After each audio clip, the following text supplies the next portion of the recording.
보고서만 잘 만들어도 공무원 생활의 반은 먹고 들어간다? 네, 맞습니다. 가장 멋진 한 장짜리 보고서 작성 요령과 주의사항을 공무원 생활의 운명을 바꿀, 그만큼 제목과 개요가 보고서 승패의 80% 이상을 그 많은 내용을 어떻게 한 장에 다 꾸겨넣냐고요? 많은 내용은 부친문서 뒤로 빼면 한 장 보고서에는 핵심 정보만. 공무원 여러분 안녕하세요. 구청과장으로 퇴직한 사막남 김경수입니다. 공무원 생활의 꽃, 보고서. 보고서는 어떻게 만들어야 일 잘한다고 칭찬받을 수 있을까요? 공무원이든 회사원이든 직장에서 평가받는 업무 능력의 잣대는 뭐니 해도 보고서입니다. 관리자는 의외로 읽기는 싫어하면서 보고 내용을 빨리 이해하기 원하고 사안의 명쾌한 해결 방안까지 제시해 주기 원합니다. 그래서 보고서는 보기에 쉽고 간결하고 명쾌하게 작성해야 합니다. 보고서만 잘 만들어도 공무원 생활의 반은 먹고 들어간다? 네, 맞습니다. 내가 만든 한 장짜리 보고서가 공무원 생활을 확 피게 할 수도 있고요. 그저 그런 직원으로 존재감 없이 묻혀버리게 할 수도 있으니까요. 그래서 오늘은 공직에서 여러분의 진가를 유감없이 발휘할 수 있는 보고서 잘 만드는 노하우를 알려드리겠습니다. 저의 공직생활 30년 동안 인사철만 되면 여러 부서에서 서로 끌어가려고 했던 원동력 중에 하나도 보고서와 계획서를 잘 만들었기 때문이죠. 그리고 현직에 있을 때 업무와 관련해서는 3권의 책과 개인적으로 4권의 단행본을 출간했으니까요. 저의 노하우 믿으시고 꼭 끝까지 시청 바랍니다. 보고서를 잘 만들려면 염두에 두어야 할 3가지 전제 요건이 있습니다. 먼저 보고의 내용이 계획서든 동향보고든 결과보고든 보고서 작성의 이유와 목적을 잘 이해하고 있어야 합니다. 어떤 경우라도 보고자는 현황과 문제점과 해결 방안, 근거까지 전체 내용을 이해하고 자판을 쳐야 한다는 것이죠. 그래야 보고받는 사람의 뜻밖의 질문에도 자신감 있고 명쾌하게 답변이 가능합니다. 두 번째는 한 번에 완성하려고 하지 말고요. 일단 끝까지 만든 후에 수정하라는 것입니다. 아무리 유능한 직원이라도 보고서를 한 번에 단박에 완성하는 사람은 없습니다. 그런 직원이 있다면 아마 그는 보고서를 만드는 데 있어서만은 타고난 천재임이 틀림없습니다. 마지막으로 몇 차례 수정을 거쳐서 나름 완성된 보고서에 자신이 없다면 부서장에게 보고하기 전에 선배나 동료에게 먼저 검토를 받으시라는 겁니다.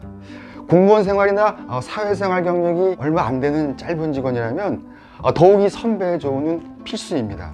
누구나 완벽할 수 없기 때문에 경험과 지혜를 모으는 것이죠. 자, 이제 가장 멋진 한 장짜리 보고서 작성 요령과 주의사항을 말씀드리겠습니다. 공무원 생활의 운명을 바꿀 저의 노하우가 궁금하신 분은 이번 영상 끝까지 봐주시기 바랍니다. 보고서 작성의 기본 구조는 목적과 내용에 따라서 차이는 있지만 대체로 큰 틀은 제목과 요약, 그리고 추진 목적, 현황, 문제점, 해결 방안이 담긴 내용, 그리고 행정사항, 이렇게 4개의 구조로 잡으시면 어떤 보고서를 작성하든 무리는 없습니다. 먼저 제목입니다. 제목은 핵심 키워드를 활용해서 구체적이고 뚜렷하게 써야 합니다. 예를 들면 중증장애인 응급안전알림 시스템 운영, 혹은 해빙기 건축공사장 도로조명 실태 점검처럼 제목만으로 보고자가 무슨 보고를 하는지 알 수 있어야 합니다. 그리고 개요, 요약 박스라고 하죠. 개요만으로 핵심 내용과 해결 방안이 파악될 수 있도록 구체적이어야 합니다. 개요는 5줄을 넘지 않도록 압축하는 것도 중요하고요. 반드시 염두에 둬야 될 것은 제목과 개요만으로 보고서 전체를 알 수 있어야 한다는 점. 그만큼 제목과 개요가 보고서 승패의 80% 이상을 좌우한다는 점 꼭 기억하시기 바랍니다. 다음은 내용입니다. 보고서는 문어체로 작성하면 군더더기가 많아지기 때문에 개조식으로 작성하는 것이 깔끔합니다. 보고서 내용의 소제목은 추진 배경, 추진사항, 문제점, 검토 의견, 그리고 기대 효과로 구분해서 작성하시고요. 보고의 목적과 성격에 따라서 소제목을 바꾸서 쓰시면 큰 무리는 없습니다. 그리고 추진 배경의 소제목은 보고의 목적과 성격에 따라서 사업 개요, 행사 개요, 검토 배경, 추진 목적 등으로 적절하게 표현하시면 됩니다. 추진사항은 보고 내용과 관련된 진행 경위를 객관적 자료를 바탕으로 일자별로 적어주시면 됩니다. 여기서 입증 자료나 통계 자료 혹은 현황 자료가 많으면 핵심적인 사항만 뽑아서 담고 나머지는 부침 문서로 처리하면 됩니다. 다음은 문제점입니다.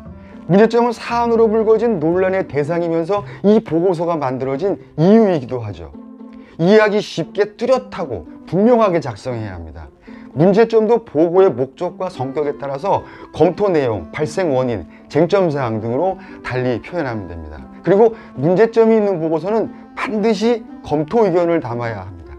문제점이 있는데 해결 방안이나 검토 의견이 없는 보고서는 마치 안 꼽는 찐빵과 같습니다. 그리고 검토 의견은 말 그대로 보고자가 보고를 통해 문제점에 따른 해결 방안과 향후 대책, 조치 계획에 대한 행정의 의사결정을 문서로 확정하기 위해서 담는 것입니다. 예전에는 검토 의견이나 조치 계획을 관리자가 최종 결정할 수 있게 1안, 2안 이렇게 두 가지로 작성해서 최종 결재권자가 낙점하던 시절이 있었지만 요즘 보고서는 검토 의견을 명확하게 하는 것이 좋습니다.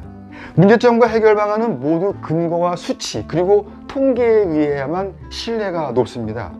그리고 보고자의 직관에 의한 해결 방안은 무모할 수도 있고요. 부소장이나 관리자를 설득하기가 무척 어렵습니다.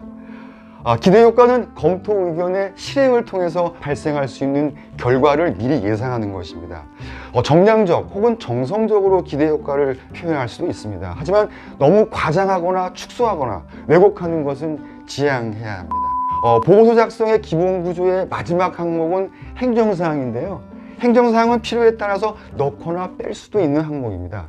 그런데 행정의 집행은 어느 사안이든 예산 없이 추진될 수 있는 것은 거의 없거든요. 예산이 수반되는 사안은 보고서에 반드시 예산을 넣어야 됩니다. 소요 예산이나 예산 확보 방안이 빠진 보고서도 안고 없는 찐빵이나 다름이 없죠. 그리고 요즘은 예전과 달리 다른 부서와 협업을 요구하는 사안이 점점 늘어나고 있습니다. 보고 사안의 보다 나은 해결을 위해서 협조나 협의가 필요한 타부서나 타기관이 있다면 첫 보고 단계부터 확실하게 결정권자의 결심을 얻는 것이 중요하죠. 네, 지금까지 보고서 작성의 기본 구조인 제목, 요약, 내용, 행정사항의 작성 요령에 대해서 말씀드렸습니다. 하지만 이 틀에 꼭 얽매일 필요는 없습니다. 보고의 목적과 성격에 따라서 탄력적으로 변형해도 무방하죠. 그리고 또 강조드리지만 잘 만든 보고서는 제목과 개요, 즉 요약 박스만으로 보고의 전체를 알 수 있어야 한다는 것입니다. 네? 그 많은 내용을 어떻게 한 장에 다 꾸겨넣냐고요? 그냥 꼭 담을 분량의 많은 내용은 붙이면서 뒤로 빼면 되고요. 한 장 보고서에는 핵심 정보만 담으면 됩니다. 마지막으로 보고서를 작성할 때 꼭 주의해야 할 사항을 알려드리겠습니다. 먼저 보고서는 정말 타이밍이 중요합니다. 적시성이라고 하죠. 내용이 잘 됐든 부실하든 보고의 타이밍을 놓치면 그 보고서는 휴지 조각보다 못한 꼴이 됩니다. 그리고 보고서 형식에 관한 사항인데요. 보고서는 한눈에 확 들어와야 합니다. 즉 가독성이 좋아야 한다는 말이죠. 더 담고 싶은 욕심에 문서 여백을 좁게 하고 줄간격을 좁게 하면 보고받는 사람은 보고서를 보기도 전에 짜증이 밀려옵니다. 그리고 보고서는 일관성 있게 작성해야 하고 띄어쓰기나 오탈자가 없는지 잘 살펴야 합니다. 예를 들면 20년 10월 31일로 썼다가 2020년 12월 16일로 쓴다거나 사회적 경제 기업을 사회적 경제 기업이나 사회적 경제 기업으로 왔다 갔다 쓰는 경우, 사회적 경제는 고유명사이기 때문에 붙여 쓰고요. 기업은 띄어 쓰는 게 맞습니다. 특히 시간, 날짜, 금액, 통계 숫자는 오자나 탈자가 없어야 합니다. 일관성이 없거나 오탈자가 있으면 그만큼 보고서의 신뢰도 떨어집니다. 보고받는 사람은 귀신같이 한눈에 찾아내거든요. 역지사지, 보고서는 내 기준에 맞추는 것이 아니라 보고받는 사람 입장에서 작성해야 합니다. 내가 보고받는 입장이라면 무엇이 궁금할지, 그리고 결재권자에게 익숙한 스타일의 구성의 틀이나 글꼴도 거기에 맞추는 것이 좋습니다.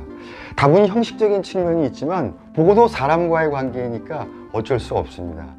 네, 오늘은 공무원 생활, 사회생활의 꽃, 보고서, 한 장짜리 보고서 만드는 3가지 기준과 보고서 작성의 기본 구조, 그리고 몇 가지 주의사항에 대해서 말씀드렸습니다. 어떻게 오늘 제 얘기가 유익했는지요? 괜찮으셨다면 구독과 좋아요 꾹 눌러주시면 고맙겠습니다. 다음 시간에도 30년 공직생활에서 얻은 소중한 경험과 정보 함께 공유하도록 하겠습니다. 감사합니다.